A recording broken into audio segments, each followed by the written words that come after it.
Okay, this is the Specialty Coating Systems PDS-2010 Lab Coater 2 for vaporizing Parylene.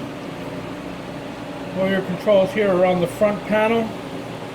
You have your vacuum vaporizer chamber and furnace. And the way when this starts up, it will heat each individual zone in a sequence, which is outlined in the manual.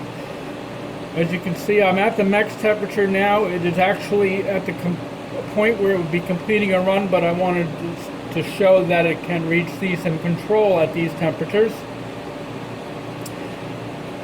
Your start and stop for the process is here.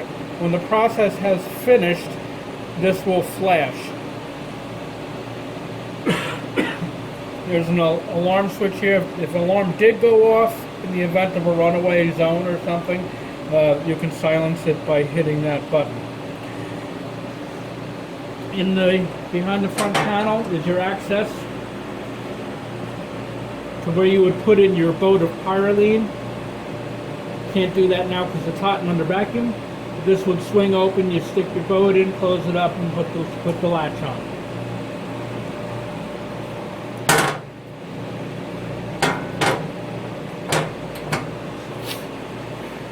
Top you have the chamber with a viewing port. This chamber sits on the base plate and the cover for it just sits on here. There are gaskets between the two surfaces. This one particular unit has a mechanical chiller. That sits on a gasket here. Once vacuum starts, it will hold in place. It doesn't screw or clamp on. I wanted to show the inside of this compartment. There's a cover for this, of course. You have your vacuum pump here. And as you can see by the display, we're able to get down into the very low millitorr range. Your motor for your drive, for your turntable, is located here. So you can see that that motor is spinning and turning the turntable. The pump was drained and new oil has been put in, so you shouldn't need to change that right away. And your cold trap is here. So with the mechanical chiller on here, it's cool to the touch, but there is it's not that cold on the outside.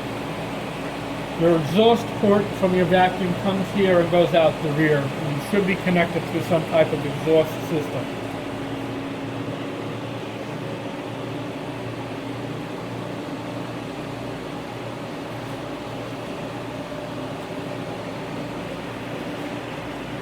This is just a piece that you can have that goes inside to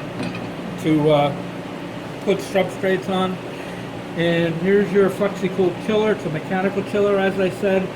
And when you first turn it on, this will be off. And once it achieves temperature, that will, once it starts to cool, it will come on. There's no readout on this particular model, so they say you should give it about 45 minutes to cool before you start processing. Both these units are 115 volts single phase.